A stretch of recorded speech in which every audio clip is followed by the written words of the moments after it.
আসন্ন কুরবানি উপলক্ষে আপনি যে প্রশ্ন করেছেন, কুরবানির পশু পর্যাপ্ত পরিমাণে আমাদের মজুদ রয়েছে। প্রায় 23 লাখ হচ্ছে আমাদের মজুদ রয়েছে, আর 1,02,00,000 আমাদের চাহিদা রয়েছে।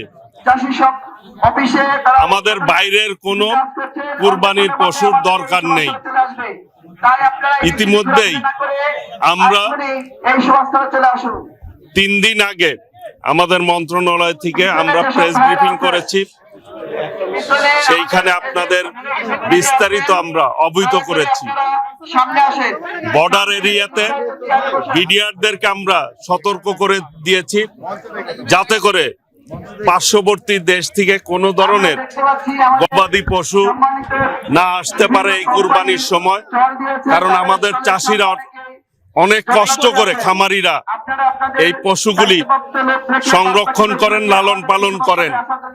কাজেই তাদের যাতে কোনোভাবেই তারা নিরুৎসাহিত না হয়, তারা যাতে ক্ষতিগ্রস্ত না হয়, সেই জন্য আমরা সব ধরনের পদক্ষেপ নিচ্ছি আমাদের পক্ষ থেকে। মাননীয় হুইপ সাহেবের সাথে কথা হয়েছে, দুলুভাইয়ের সাথে কথা হয়েছে।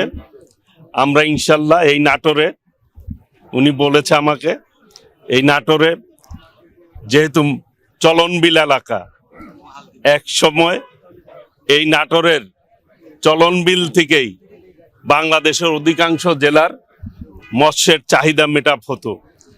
সেই ঐতিহ্য যাতে ধরে রেখে দেশীয় চাহিদা মিটাপ করে আমরা বিদেশে পর্যাপ্ত পরিমাণ যাতে রপ্তানি করতে পারি, সেই আধুনিক বন্দোবস্ত ইনশাল্লাহ আগামী দিনে আমরা করার ব্যবস্থা করব। এখানে অবশ্যই আমরা একটা আগামী দিনে, আমি দুলুভাইয়ের সাথে কথা বলেছি, ফিশ প্রসেসিং সেন্টার এবং গবেষণা কেন্দ্র এবং এই মাছকে কিভাবে উন্নত করা যায় সেই ব্যাপারে এইখানে আমরা একটি প্রজেক্ট নিব ইনশাল্লাহ।